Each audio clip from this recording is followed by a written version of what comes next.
Good morning, guys, and welcome to Papa D's Range Time. I'm Papa D, and we're out on the range on another beautiful day here in South Louisiana. I guess it's probably 75 or 80 degrees out here, a little bit of cloud cover, but day after Christmas and short sleeve shirts, great day to be out on the range. So a little bit about today. Today we're going to be talking about the Sig P365 Romeo 0 handgun. Some of the things that I found about it, how it takes and compares or stacks up against several other guns. I have a SCCY CPX2, the shield in 9mm, shield in 45. I've got the Glock subcompacts, which this one has a 39, which is a 45 gap, but the frame is still the 26-27 frame. I have the 43. I don't have the 43X. It's kind of on my list, but didn't really see a need for it right now. I've got the HellCat by Springfield Armory, Mechanic TP9 Elite SC, and then a Glock 19, which is my go-to on everyday carry. So we're going to take and be talking a little bit about this, pros and cons. A little bit, I've got a page full of notes here. This might be a long one, but stick with me. You might get some information out of this, hopefully. And if you do, guys, I really appreciate your like. Subscribe to the channel, it really helps me out, and the comments really move me up in the YouTube algorithms and helps out the channel a bunch. Comments, likes, and shares. So I definitely appreciate you doing that. So the 365XL Sig Romeo. This one, first of all, I borrowed this gun from my nephew Chris. He is a left-handed shooter, and the first thing that I found out is he switched the mag release to the wrong side. I'm going to be training with this gun, so I will have to get used to that. I'm not going to switch it back or anything else. So magazines, 12-round magazines. First of all, on the magazines, the load indicator, they have a 5 and a 12. So you really don't know whether you have 5 to 11 rounds in this thing. I'd prefer more of a load indicator on this, particularly in self-defense. If you're popping this out, okay, I got more than 5 and I have less than 12, but that sure does give a whole lot of instability as far as where you are in your magazine capacity. I'd like to take and see more indication on that. So whenever I first picked up the gun, the first thing I noticed was it has a nice grip texture to it. The feel of the gun is really nice.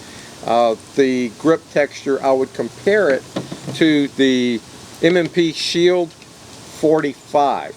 Now this gun here, the Shield, M&P Shield 45 has a grip texture that I really like, especially for 45. It takes and gives me a good purchase on the gun, and I feel like it's stuck in my hand whenever I carry and hold and shoot this gun.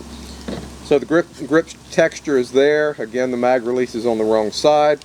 The slide release is very accessible. I can take and get to it pretty quick, and it works with me for the controls. The trigger is a flat face trigger, and it is acceptable. It has a little sponginess to it, but from the standpoint of being able to use it, I think that's going to be a non-issue. I'll put it that way.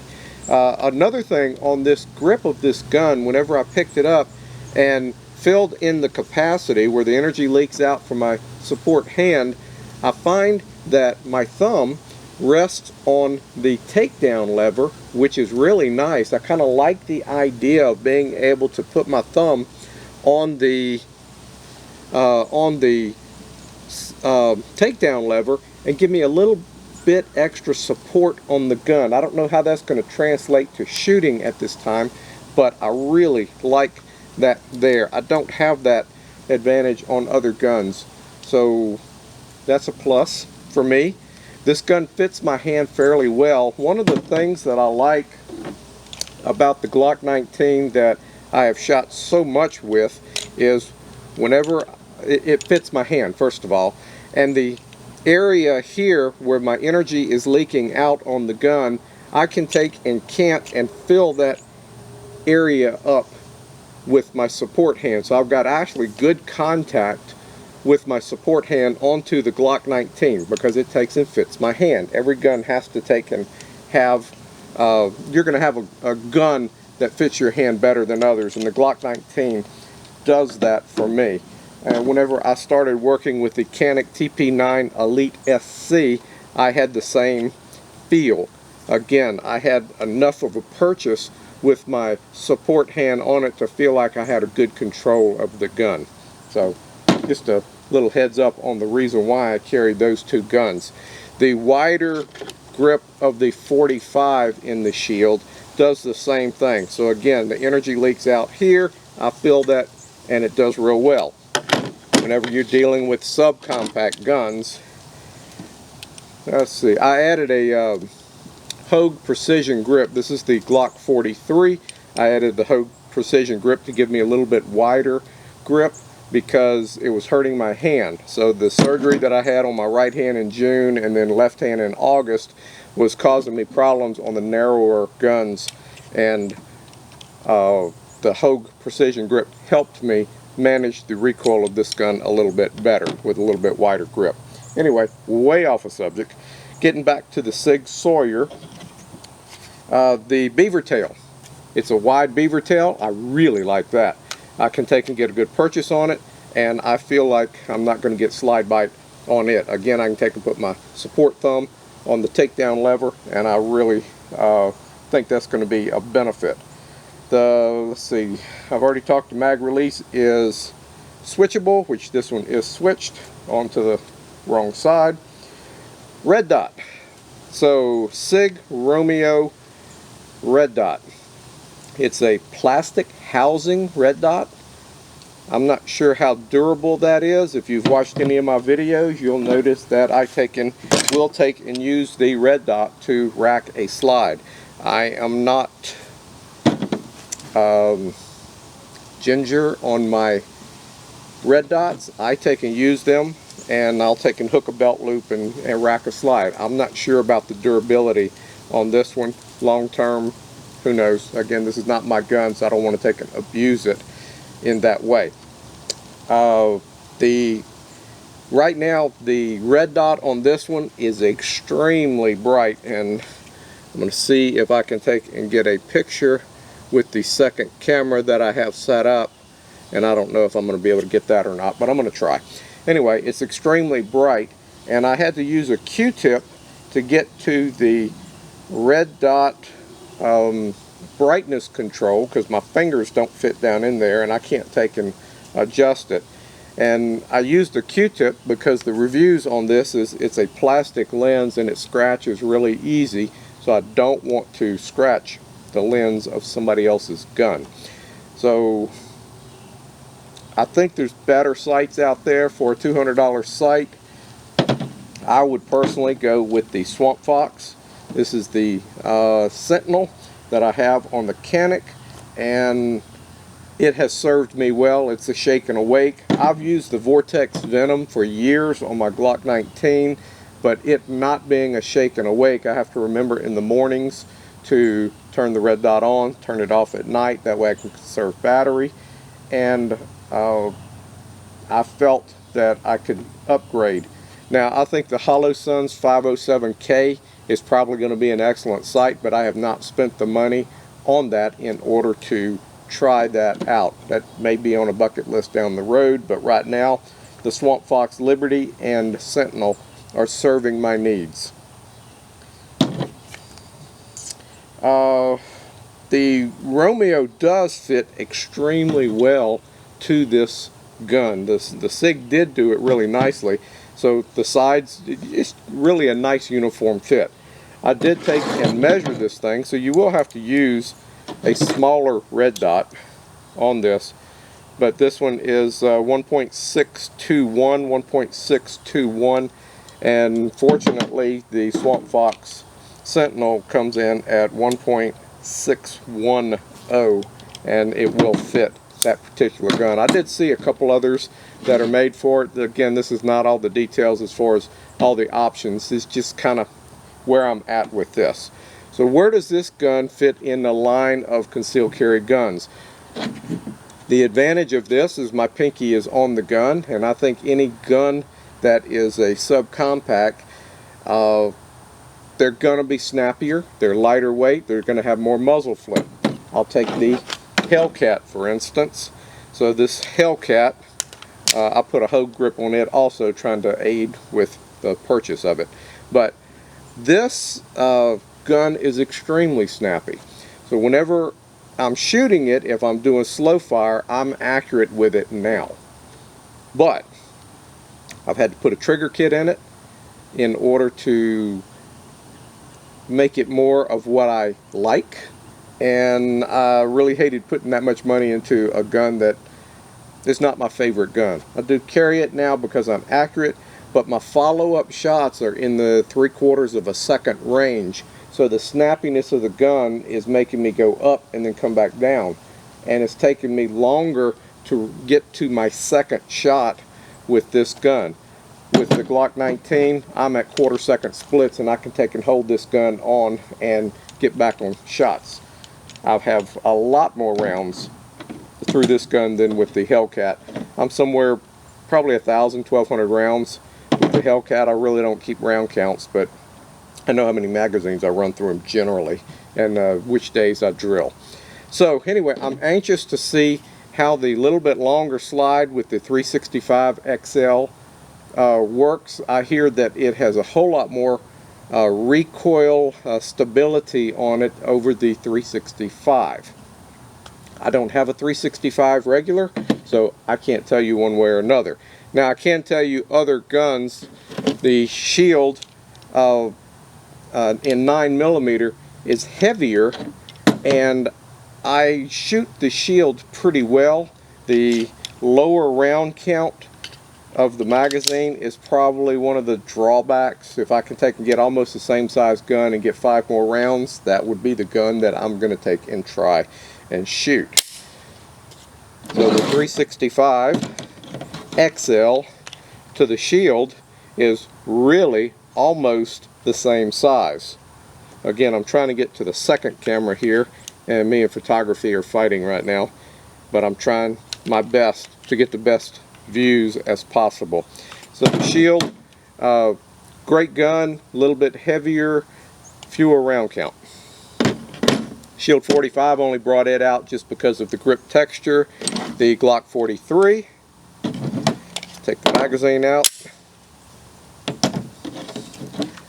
Glock 43 is a little bit smaller, and again Glock 43 has a lower round count than the 365XL. Not a good comparison to the 39, but the grip is more what I was interested in. So the 26-27 will have a shorter grip, maybe aid in concealability a little bit, and the slide on the 26 and the 27 is going to be a little bit wider than the 365XL, but the length is about the same from front to back. The Sky, a lot of cons on the Sky. I don't like the trigger. It is a long revolver style trigger, but it's a very inexpensive gun that comes with a red dot, so you know, $350 range compared to almost $800 for the Romeo. Big difference there. Still, it's not a gun that I'll take and carry just because I don't shoot it well. I'm getting better with it through range sets, but I'm not anywhere near where I need to be. But the Sky and the 365XL, the XL is longer, but other than that, it is pretty much the same size. The Sky will give me 12 rounds, I believe. Don't remember. Now, to the HellCat. This is one of the main competitions between the 365 and the HellCat. The HellCat is a little bit shorter in the barrel length. As far as the grip, it's almost the same. Let me drop a magazine out of that so we can take and see. Again, I have a Hogue precision grip on the HellCat, which helped me out just gripability. I put that on before surgery because it was really hurting my hand. And since surgery, I really hadn't taken it off, but I've gotten used to it, so I'm going to keep it on there. So the 365 XL is a little bit longer in the magazine well area of the gun, the frame, but overall about the same, just a little bit longer barrel. Again, on the HellCat, I have problems on recovery of my second shot. It's twice as long, three quarters of a second versus quarter-second splits. And whenever I do a range set on this 365 XL later today, I'm going to be probably at 7 yards with an 8-inch circle in the upper body, trying to take and get rapid shots in that 8-inch circle. If I can do 5 shots and keep them there in, I don't know, 3.5 seconds or something like that, then I'll feel pretty good about the gun. And then I'll take and figure out distance. Not being able to really adjust that red dot, that thing is bright for me. I prefer just a very small MOA dot so that I can get more precision hits. The review is on this dot that it also takes and works really well at distance. Let's see. I don't think I have anything else. The comparison to the 19, no comparison whatsoever between the P365 and the Glock 19. The Glock 19 is just a mammoth gun compared to it, overpowering it. And I carry outside the waistband at a 4 o'clock position, so the thinness of the gun plays a big role. I carry the 19 outside the waistband just with a shirt on, but the shirt that I carry has to be of heavy fabric so that I don't print. Whenever I'm carrying the HellCat at that, I can wear a lighter shirt and it's not as noticeable. My go-to holster, I have this for the HellCat, for the Shield 45, and one other gun. So I've got 3 different ones. These are the Alien Gear cloak holster outside the waistband, and this one doesn't have retention, but as you take and tighten it up on your belt, it gives you your tension. I like the soft fabric against my body. Sweat control makes it really nice. Anyway, again, way off subject. So this is all about the 365. I think I'm going to take and wrap it up there. The next time you see me, I'm going to have all my hearing protection on, and I will be out on the range running drills. So again, guys, I appreciate you liking, if you comment, subscribe. All of that helps drive this channel so I can do more reviews. All of this is on my nickel right now, and I'd love to get sponsors, but I'm way away from that for right now. Anyway, guys, thanks for watching. Stick around. I'm going to take and be on the range running this gun and seeing how it performs. I'll be right back.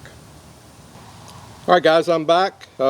Here right now. I've got a target, an 8-inch target, a glow shot target, 8 inches in diameter, 7 yards in front of me. I'm shooting the Sig P365XL with 115 grain, just regular ball target round ammo that I load up with red dot powder. Slow fire, I'm going to do 5 shots, see how I'm at. I don't know where the sights are. I'm not sure how I'm going to do, but we're going to take it slow and easy. I do have a second camera on the target. Got my hearing protection, eye protection. Let's shoot this thing. Slow fire, 5 rounds.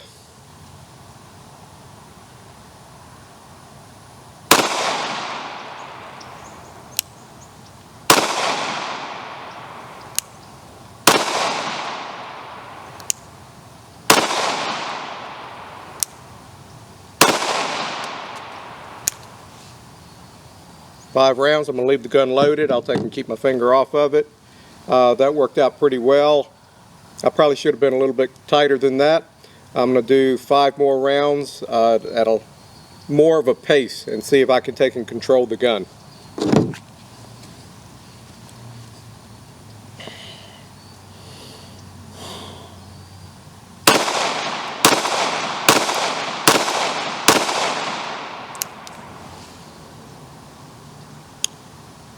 That was really nice. That was really nice. Let's see, I've got 2 more rounds. See if I can burn them real quick.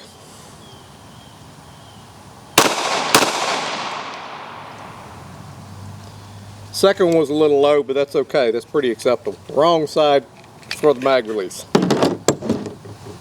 Alright, I'm going to set up and do one more round. I'll be right back. Alright guys, I put a fresh target up, fresh 8-inch stick-on target up. I still have the second camera. So this one, I'm going off the timer this time. I don't have a holster for this gun, so I'll start at a low ready, come up and try to get 6 shots in very quickly. I may throw one, I may go too fast. This will be my first rapid shots with the gun.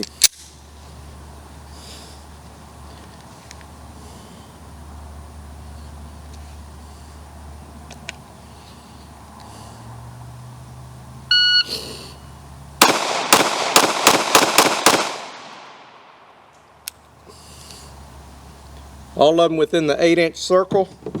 3.56 seconds. 3.56. 1, 2, 3, 4, 5, 6 shots within 8 inches, 7 yards. That's pretty acceptable. I'm real pleased with that. The trigger is nice. I'm gonna back it up and let's see what I can do.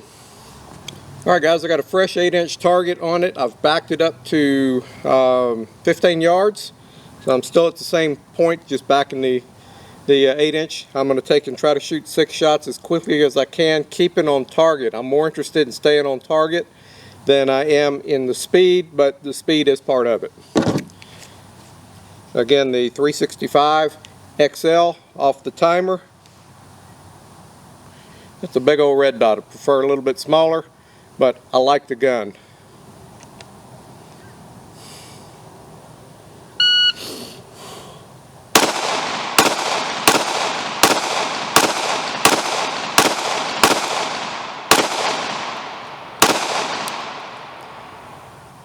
Pulled 3 of those low. Gun is still loaded. You'll be able to see it on the second video. 1, 2, 3, 4, 5, 6 in the target, 3 low. I can live with that. Anyway, thanks for watching guys.